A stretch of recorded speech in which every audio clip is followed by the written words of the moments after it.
Craig Shirley, the author of Rendezvous with Destiny. Let's start with the future of the conservative movement and news reports over the last couple of days about a battle within the Republican Party, about some sort of purity test that you put to candidates for 2010. And some of the 10 conservative principles being put out there are smaller government, smaller national debt, lower deficits, and lower taxes by opposing bills like Obama's stimulus bill. Health care by opposing Obama-style government, and energy reforms by opposing cap and trade, and workers' right to secret ballot by opposing card check. The word opposing in there for these first few. Are you concerned at all that the conservative movement is trying to be defined by the opposition rather than defining themselves? Yeah, that's a good question. These 10 points really are just a restatement of what have been the conservative and for most part, Republican principles over the past 30 years, ever since Reagan redefined the Republican Party. I'm not too worried about it. I take it as a good sign, Greta, because, you know, a year ago, you couldn't find a pulse inside the Republican Party. It was, you know, you'd have to put it on a resuscitator to bring it back to life. And now what you have is a vigorous debate going on inside the conservative movement over what it stands for, which is proof that it is alive, that it is vital, and it will mount a comeback. It has to, because there's been a power vacuum on the right for the last 8 years. We've had essentially 2 big government parties in America, and indeed under Bush and under DeLay and others who were running the Republican Party, they called it big government republicanism. So you had the Democrats, who have historically been the party of government ever since the New Deal, and then the Republicans, who were the big government Republicans.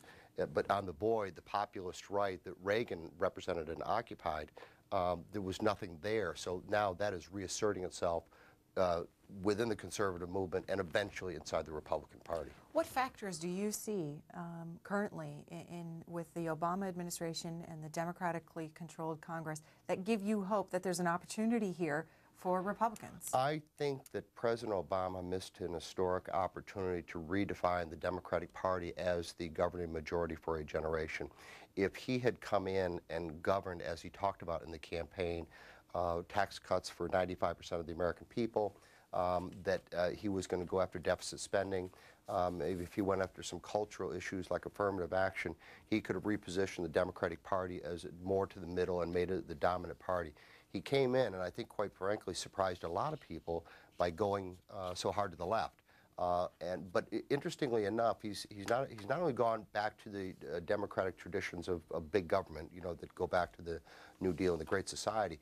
What he has also done is he's cast its moorings away from the working man and woman in America, which historically had represented, the Democratic Party had represented the working man and working woman in America from the time of Roosevelt, only under Reagan, who was lest we forget, he was a president of a labor union and came out of, you know, the Great Depression and had roots and, you know, made great appeal to blue-collar voters. The Democratic Party has historically represented them. What President Obama is doing, wittingly or not, is that he's reorganizing the Democratic Party into the elitist party in America. So, and the American people understand this. They see a concentration of power between the governing elites in Washington, the monetary elites in Wall Street, the entertainment elites in LA, the educational elites on the big universities, big labor, and so they are not only, he's not only governing from the left, but he's also creating this kind of capitalistic socialism, but it has also cut off the working man and woman in America, and that should be screamingly obvious to the powers inside the Republican Party, because populism cuts across all lines, all races, all genders. Are you saying it's not obvious within the Republican Party? I don't think that they understand it yet. I don't think, well, there's some people do, but I think a lot of people, Newt Gingrich understands it.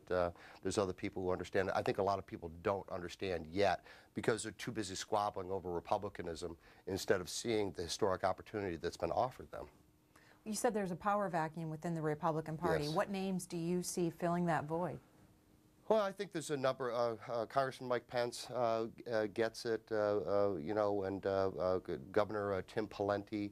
Obviously, Governor Palin is talking to a lot of people and about their frustration about what's going on in this country and how they are becoming less and less connected to their own government. So there's a number of people on the right, and quite frankly, radio talk show hosts Laura Ingraham, Sean Hannity, Rush Limbaugh, Glenn Beck, others, they are speaking for those millions of disaffected Americans right now.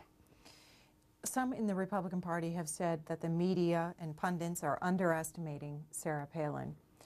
Your book, Rendezvous with Destiny, is about how the media underestimated Ronald Reagan up until the very end in 1980. Do you see that same parallel between Sarah Palin and Ronald Reagan? There are some parallels and there are some obvious differences.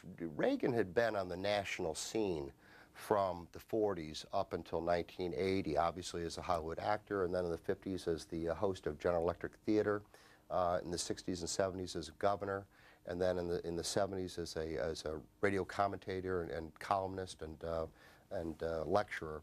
So he'd been around for a long, long time before he was elected. Sarah Palin obviously just burst on the scene last year, so that's one obvious difference. Obviously, they're both were underestimated, and again, by the elites who have this. There's a great disconnect in 1980, and I talk about it in the debate between President Carter and Governor Reagan, because after the debate in Cleveland, which only takes place 1 week before the election, is that all the political reporters and the commentators and the people in Washington and New York, they all say that Jimmy Carter won. The American people, by virtue of the polling that was done after the debate, they all said Ronald Reagan had won. There's always been a disconnect in this country between those in power and those who put them into power. And you see it today with Sarah Palin. You know, the more she's attacked and derided by the elites, the more popular she becomes with the people. And which debate are you talking about between Carter? It was the very famous debate in 1980. It was only one debate between President Carter and Governor Reagan, and it happened 1 week before the election. In October of 1980. Exactly. And still, to this day, the most watched presidential debate in American history. Over 110 million people watched it. And we have one of the moments, one of the most famous moments from that debate. We want to show our viewers, and we'll come back and talk about it.